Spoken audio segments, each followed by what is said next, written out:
Salam sejahtera semua. Apabila kita bercakap tentang kesantunan Melayu, kita akan menyentuh aspek-aspek budaya, bahasa, warisan, dan perabadaan orang Melayu. Semua ini beradun bagi irama dan lagu. Sebab kata P. Ramlee, andai dipisah irama dan lagu, lemah tiada berjiwa, hampa. Begitulah kesantunan Melayu dan hubungannya dengan orang Melayu. Di sini, saya ingin berkongsi dua buah cerita. Namun, sebelum itu, izinkan saya perkenalkan diri saya dahulu. Nama saya Dinesh, dan saya berbangsa India. Walaupun saya bukan seorang Melayu, saya telah membesar dengan bahasa dan budaya Melayu. Sejak darjah 1, bahasa Melayu menjadi bahasa kedua saya. Sejak kecil lagi, saya sedar bahawa pembelajaran bahasa Melayu mendedahkan saya kepada budaya Melayu itu. Dari pengamatan saya, selagi kita kenal bahasa kita, kita akan kenal budaya kita.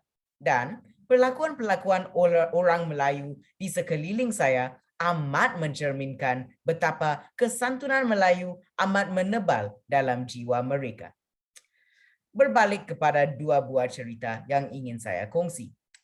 Cerita pertama berlaku pada tahun 2018. Saya dan kawan saya telah dipilih untuk mewakili sekolah dalam satu pertandingan. Saya memang gemetar kerana sebagai seseorang yang bukan berbangsa Melayu, saya tidak yakin untuk menyertai pertandingan berbahasa Melayu. Namun, perasaan gemuruh saya dapat diketepikan kerana kawan saya. Dia selalu mengajak saya belajar kosakata yang sukar untuk dieja setiap hari. Jika saya berasa gemetar atau tidak yakin, dia pasti akan membantu saya. Akhirnya, kita mendapat satu keputusan yang membanggakan sekolah kita. Saya pernah bertanya kepadanya, "Kenapa awak membantu saya?" Dan dia kata bahawa kesungguhan saya mempelajari bahasa Melayu membuatnya lebih menguasai bahasa ibundanya. Dan berkongsi ilmu dengan saya menguatkan lagi jati dirinya sebagai seorang Melayu. Kemenyaan sebesar lutut kalau tidak dibakar takkan berbau. Pada masa itu saya sedar kawan saya ingin berkongsi ilmu dengan saya. Sebagai seorang Melayu, dia tidak mahu saya tersesat di pulau kebimbangan. Saya lihat bagaimana dia mengamalkan sikap bergotong royong dan nampak jelas kawan saya mengamalkan kesantunan Melayu. Cerita kedua berlaku pada tahun 2020. Oleh sebab protokol semasa pandemik, banyak acara 2 mingguan yang memberikan kami peluang mendalami bahasa dan budaya terpaksa dibatalkan. Ramai antara kita yang sedih. Bukanlah ini menunjukkan bahawa keinginan kita untuk mendekatkan diri dengan budaya Melayu amat menebal? Namun, hal ini telah dapat ditangani apabila guru bahasa Melayu kami mengaplikasikan pembelajaran budaya secara dalam talian.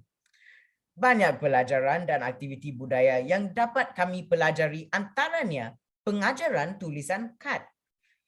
Kami juga ditunjukkan beberapa tempat yang relevan kepada orang Melayu. Sememangnya guru saya rajin untuk menyebarkan ilmu, lebih-lebih lagi ilmu bahasa dan budaya Melayu.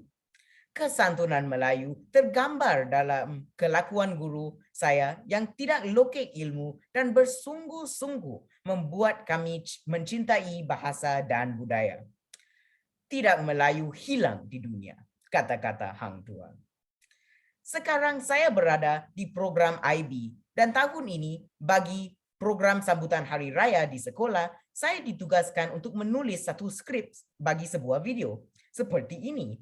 Bagi mempersiap skrip tersebut, rakan-rakan sekelas menyumbang informasi, semangat bergotong royong dan saling bantu-membantu.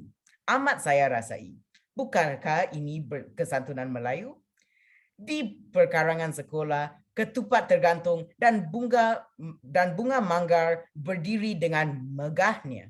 Semegah kesantunan Melayu. Sekian, terima kasih.